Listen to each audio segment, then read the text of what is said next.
What is up, YouTube? It's Captain ABC here, and it's been a while since I've been on YouTube.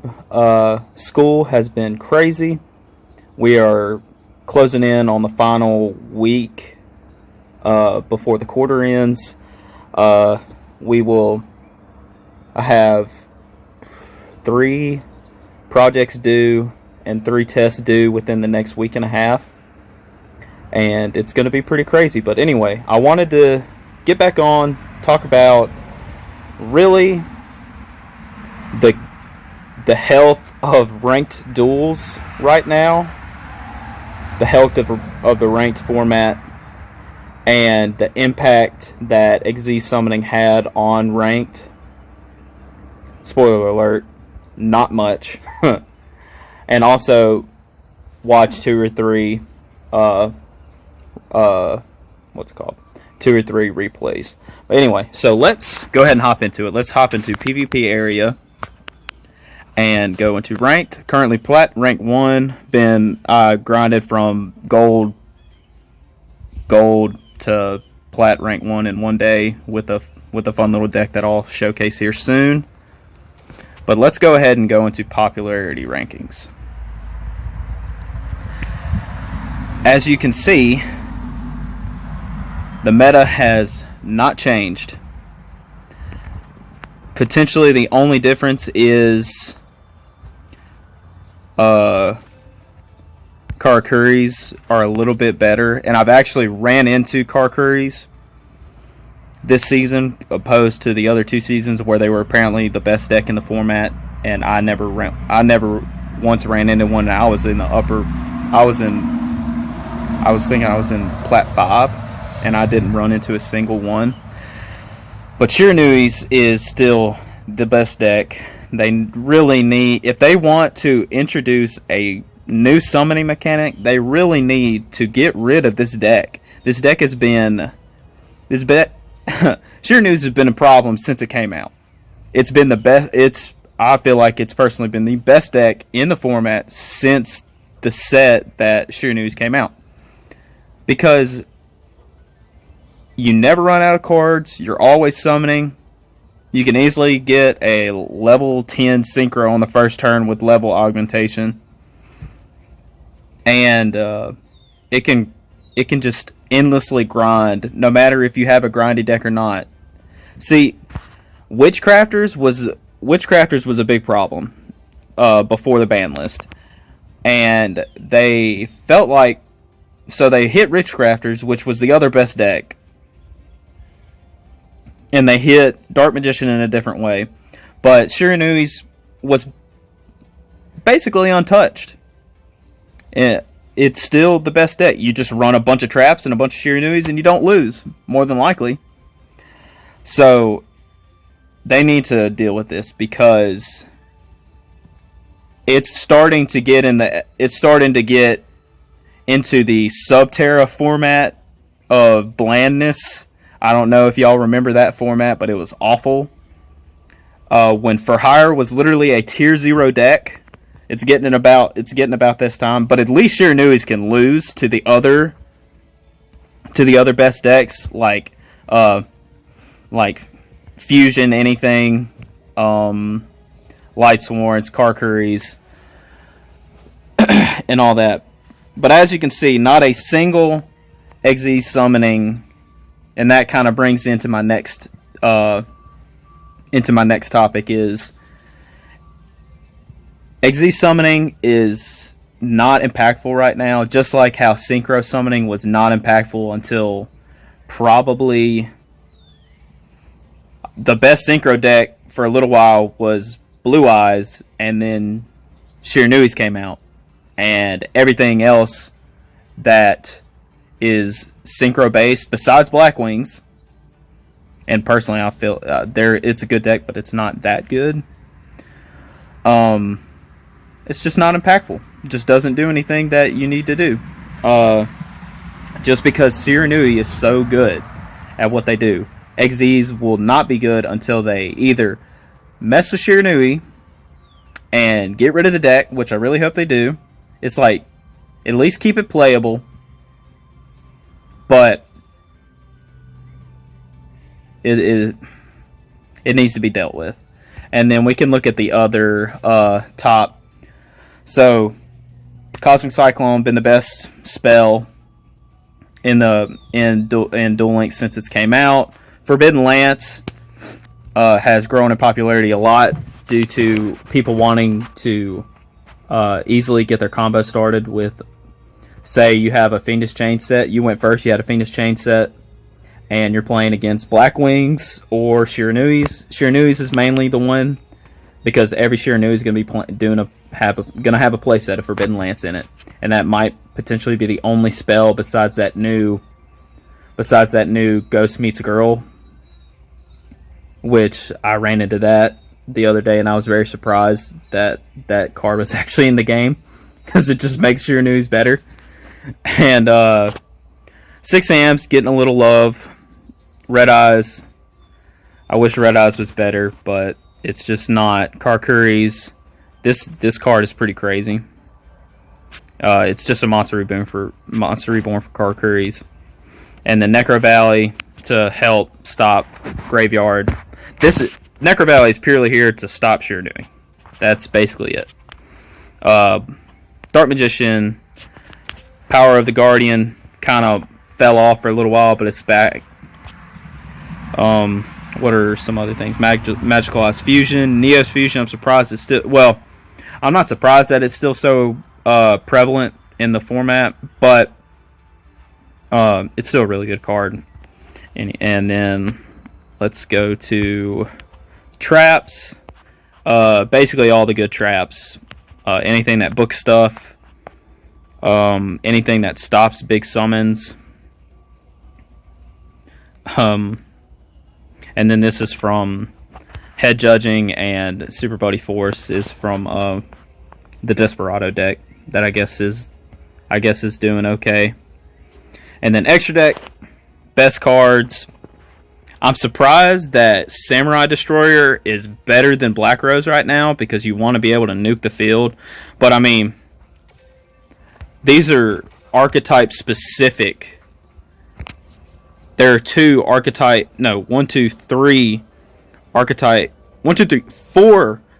archetype specific synchros in the top 10. That's a problem. That shows that this archetype is the most powerful archetype that there is. And I'm actually surprised that it's good to see some XEs. Diamond Direwolf is nice, because it's just a free pop, but it takes 2 monsters to get a free pop, so it kind of stinks. And then Utopia is going to be a staple until some other XEs, because it's just a attack negator. I'm surprised Scrap Dragon's a little low, but I guess because it's a little harder to make an 8. Black Wings. But yeah, that's pretty much it. The skinny is Shiranui needs to be dealt with to make ranked duels a little bit more enjoyable. It's still fun. It's not as bad as when For Hire was tier 0 and when Subterra, because personally I hated when Subterras became a deck, because there was no way of dealing with Umastrix, and then you can't set up any back row against them. I was playing Aliens at the time, and I had to set a bunch of back row. To make that deck good, you have to set a bunch of back row. So, yeah, that's basically it. Shiranui needs to be dealt with. So, as you can see, we've been... I've been playing with the... It's still one of my favorite decks in Duel Links. We'll go on to the I guess we'll just look at the deck. So we're playing Aliens, just a synchro version. Spam the field, dual fuel, because that's the only. I'm just staying in the Zexa world using dual fuel. I guess you can gain 1,000 life points every turn if you're lower. And I think it'd be used twice per duel, so it's pretty nice. So we play 2 Ammonite, 2 Overlord just in case you want, because you can only have one at a time, but you can dump it to the grave with the spell and put a lot of alien counters on the field. And then 1 Telepath that's your main source to dump with a cell recombination device, because you can pop spells. And then 2 Warrior just in case you have to set them. 2 Dog, because if your opponent has 1 monster, 1 trap, and you have an Ammonite and an alien dog in grave, you win unless it's something to stop your Ammonite. It's as simple as that. And it's really nice. Alien Kid, when something special summon, it just immediately places the counter on it without targeting. So that's really nice for spamming and for fields that spam extra deck monsters or special summons a lot. And then this is basically just targets, but it destroys 1 monster with an A counter on the field, special summon a level 4 from deck. That's really good. It just destroys it, but it destroys it in the end phase. But it's basically there to go for an OTK or there to stop a big play, such as Invoked Purgatrio.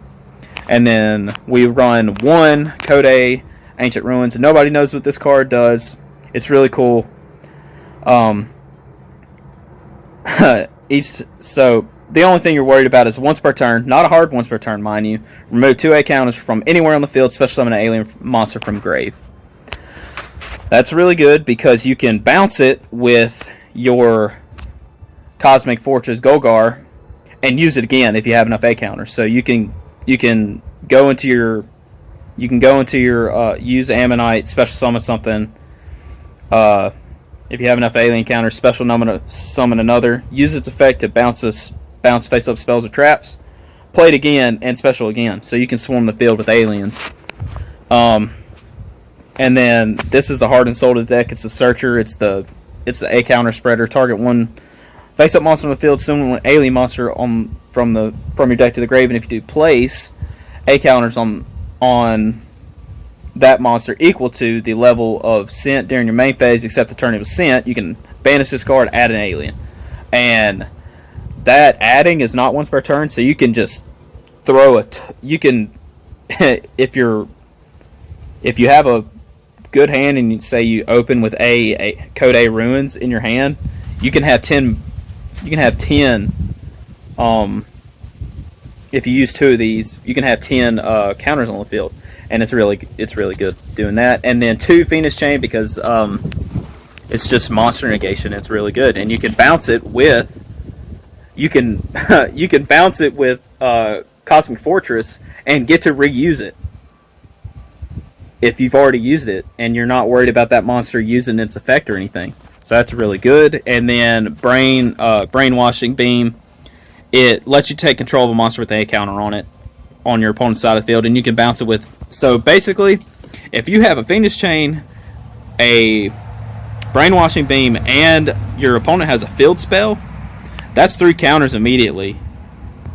And you can I've spread like 4 counters on from just having face-up spells and traps on the field, so that's really good. So yeah, that's the deck, and and then we'll go into the extra deck real quick. So we're running Black Rose because it's a field nuke. Brionic, it's the best level 6, generic level 6 in the game, and it's possible to get it out if you have your Cosmic Fortress and you summon back your Ammonite somehow, or just normal summon it and bounce some stuff. Armides, it's basically if your opponent doesn't have a field and there's no reason to go into Cosmic Fortress, you go into Armides to dodge things like Kiteroid or Sphere Karibo. Cosmic Fortress, Heart and Soul of the deck. Once per turn, select any number of face-up spells or traps, return those to the owner's hand, then distribute A counters among them from the field equal to the number returned. Once per turn, you can remove 2 A counters from anywhere on the field, destroy 1 card your opponent controls. Simple as that, and only have 1. And then Old Entity Hastur. The only reason you run this is because If you only open with an Ammonite and if for some reason you have no way of getting a level 4 into the grave, you open an Ammonite and a alien dog, you can go into this if you need to. And then Crystron Art Amatrix. It's really good because if there's something you can't get over, you can just put them all into defense and then attack and destroy them and get them off the field. And then Utopia, sometimes you have 2 level 4s and you don't want them to be destroyed, but you want to get them in the grave. You can just put Utopia, kill something, negate an attack, and then have an Ammonite for later. And then, yeah, so that's a deck. So let's watch, I guess we could watch 2, kind of keep this video a little short. Let's go into replays. Let's see. That's my King of Games. Bobby Two Poppy. He was a really cool dude. We played a match. I meant to send a nice because it was a really good duel. I meant to send a nice, I didn't, but I ended up sending him a friend request. So we're cool there. If for some reason that dude ever somehow watches this video, that was an amazing match. Probably one of my favorite matches ever. So I guess we could watch it. Yeah, we could watch this duel, kind of analyze it, see. We're playing aliens, and Bobby Two Poppy against Yamayugi. I do not remember what he was playing at the time. We're going second, which is pretty favorable for this deck. He's playing Balance. Balance currently is the most used skill in the game, which is understandable. So we're feeling the flow. So this is a pretty interesting opening. We open with an A-Cell recombination device, Venus Chain, Mysterious Triangle, and Brainwashing Beam. We didn't open any monsters, which is okay because we can set up our field and be ready for the following turn. So let's go ahead and watch. He is playing, I guess it was just like Fusion the deck. So he goes into Red Eye Slash. I believe he sets a monster and just ends his turn. And I was kind of worried that he was going to attach something to the Red Eyes, because if I can't target something, my whole strategy goes out the window. But he didn't attach anything, so we're good. And I actually opened an alien telepath, so that's good. So we're going to just spread a bunch of counters onto Red Eyes Slash Dragon, because most of the alien monsters have a secondary effect where if a monster battles an alien monster with an alien counter, it loses 300 attack for each. So I can pretty reasonably just normal summon it, and he's going to be losing 1800 attack, so he only has 1000. But we're not going to let him get to that because he'll be able to attach and negate targeting effects. So let's just keep watching. I'll normal summon, and I have a back row of nothing but craziness. So obviously, if he's playing this deck, you know that he's playing a bunch of fusions. We take control of the Red Eyes fusion.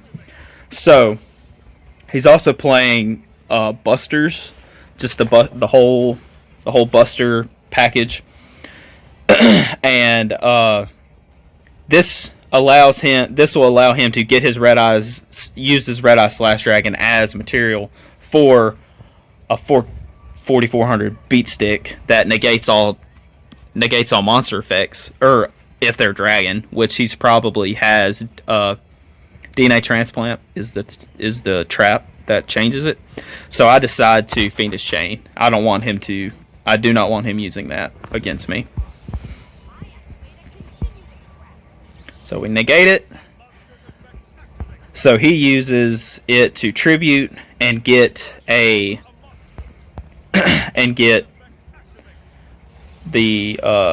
fusion, and then he uses the effect of that to fusion summon. So this comes into play because this monster negates targeting. I think it's Dark Cavalry. Yeah, this monster negates targeting, and I know I have to be able to target this thing to be able to win. So, and he only has one card in hand. So basically, I'm baiting out him getting rid of this card, so he won't be able to negate something on my turn.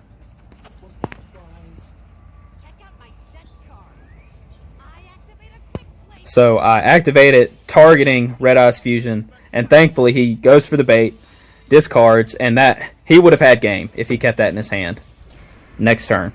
So he destroys it, which I am fine with because I have a recombination device in grave, and I will be able to draw.